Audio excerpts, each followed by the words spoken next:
Hello, welcome to this Bright Idea session all about planning. So, let's get going. Why is planning important? Well, no matter which of the workbooks you're working on with us, it's really important that you still spend some time planning. So we've done some of the work for you. We've got some activities together that we think are really helpful. We've given you a session plan and some instructions on how we think you should use those activities. And we've also put a lot of guidance in the guides for the workbooks, which hopefully you've already had a look at. But it's really important that you use everything we've given you and take it that step further.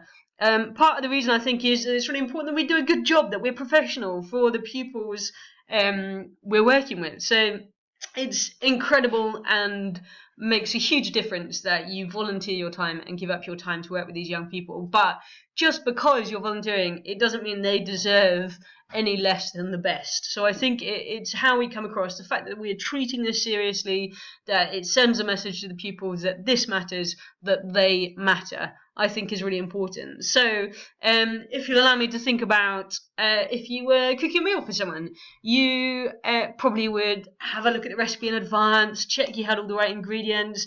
You might even, if it was really important, do a little bit of a practice first before you did the actual cooking. And I think preparing for your tutoring session is a bit like that. You could come and kind of wing it, see what's in the cupboard, see if you got everything, see how it goes, but it probably isn't going to turn out as well as if you prepare properly. And part of the reason for that is that you might not be an expert yet. So we all continue to learn, and it might be that you're fantastic at maths or English and could do the hardest problem, essay, whatever I put in front of you. But how do you explain to somebody else, somebody who is potentially struggling, potentially doesn't like the subject very much, how do you convey to them how to do something that you were good at? And that I think that's what's exciting about learning how to tutor, and that's what's interesting about it. But it also takes time to think about that and think carefully. It's not about how am I going to do this, how am I going to tutor it? So that's why I think planning is really important for all of our tutors. We don't want to take hours and hours, but even 15, 20 minutes each week will make a big difference to the young people you're working with. So now we've agreed it's important, let's have a little look at what that means. So hopefully you've seen one of these gap reports. For maths and English, they serve slightly different purposes and they look slightly different as well. So for maths, it's a lot more about what are the topics that you're going to focus on. There's lots and lots of different topics here, and you can see how well the different pupils have done in this made-up example. So you can read across and work out where are the areas that I'm going to focus that make the most difference. And you can formulate a bit of a plan from that for the pupils you're going to work with, and making sure we're focusing on the things that they really need the most help with. Whereas for English, you can see here, it looks slightly different. The topics and skills are not as numerous. And this is more about giving you some information to say where my particular pupils need more support. So, for example, here, Justin and Dina maybe find summarising a bit more challenging, whereas Shanda is quite confident with that, and Phyllis and Jenna are somewhere in the middle. So this is giving you information that's still valuable. You're going to work through in order, you're going to work through the workbook in order, but it gives you a bit of a sense of, is this something that I'm going to go through relatively quickly? Is a reminder for them? Is this a topic that they might struggle with, and I need to think a little bit more about how I explain it? I need to make sure there's enough practice for them so they can get confident in it. And it's giving you a bit of a heads up rather than going in blind to your tutoring session. You kind of have a bit more of a sense of what to expect. So it's really worthwhile having a look at both of those at your gap report that hopefully you've got from your program coordinator. But if not, then please ask us for it. Just before I go on, I'm going to ask you to have a little pause of the video. Do you remember what we spoke about in initial training to do with planning? It was something that came up. Have a little pause, scribble down anything you remember about planning, the structure. Maybe it's something that you remember from the workbook guide, from looking at that, and then carry on playing the video in a second. We'll see what has stuck. Okay, so this slide, I've taken this from our initial training, and we broke up kind of planning a session into 4 parts. And I'm going to talk a little bit about some of those parts in a bit more detail. So the warm-up is relatively straightforward.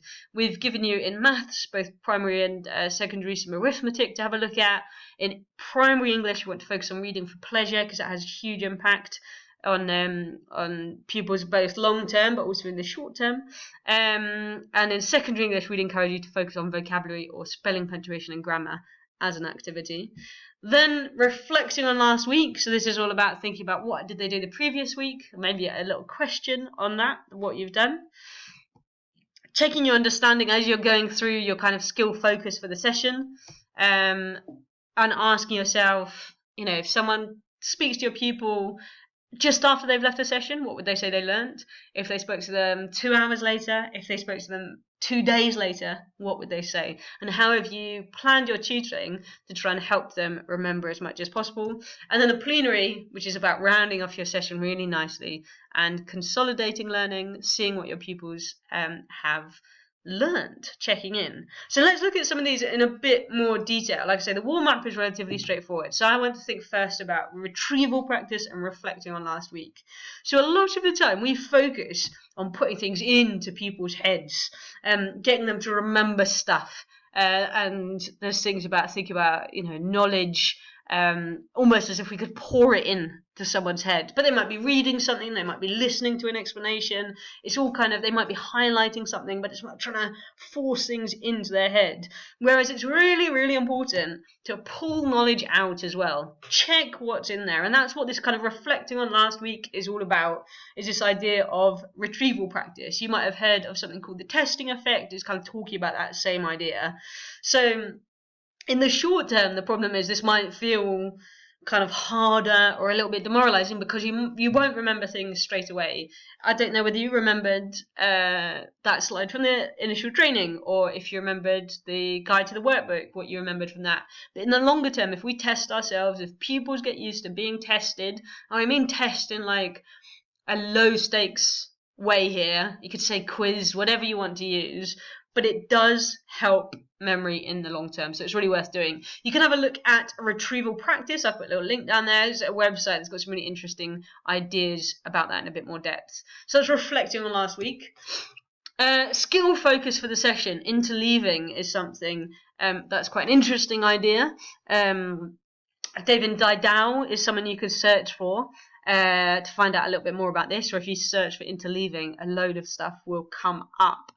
And this is maybe an extreme example here, so I don't mean split one session into 5 different topics, but I do want us to think about, as you've done one topic with a pupil, it doesn't mean I've done it once, so because they could do it then, they can do it forever.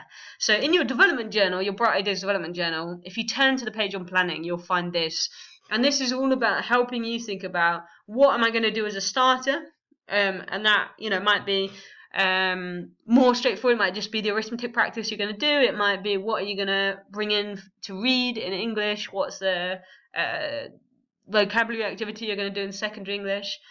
What was your topic from week 1? What are you going to recap? What's that question going to be that you're going to come up with to test them, to see whether it's really stuck? What's your main topic going to be, and what you're going to do for a plenary? And then you can see as we've gone on, I've put in topics to recap. I've tried to mix them up as we go along so that pupils get more of a chance to see whether is it something that's really stuck with them, or do they need a little bit more practice. And by retrieving it every so often, it's going to help them kind of solidify it in their mind. So that's interleaving, and I want you to have a look at your development journal and use that and fill it in, and use it any way you want. It's just a starting point, but hopefully a useful starting point. And then the plenary, I'm going to hint a little bit at something that's going to come up next time in Assessment for Learning. But I talked there about have they really learned it or not. There's something interesting here from 2 researchers, which again, you can search this up as well, learning versus performance.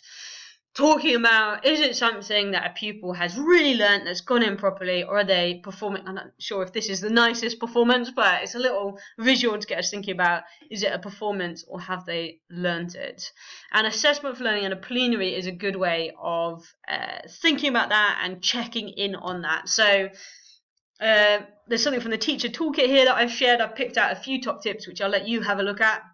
I won't read them all out to you. You can pause the video and and read them and have a look and see what you think. But it's really important that the plenary is something that you take a little bit of time about and plan as well, and that's how it will be the most effective it can be. And assessment for learning is something that's going to come up next time, so I won't talk too much more about that, but just start to hint at it. If you want to know more, put that into Google, you'll get a load of stuff come up, some really interesting reading. So that's a quick introduction to why we think planning is important, what resources you can use from us to do it well, and different sections of your session to think about. So please, it's fine if you're not an expert yet, but do plan your sessions and think about how you can do the best for your pupils. Get in touch if you have questions or comments for us, and thank you so much for volunteering and tutoring with us.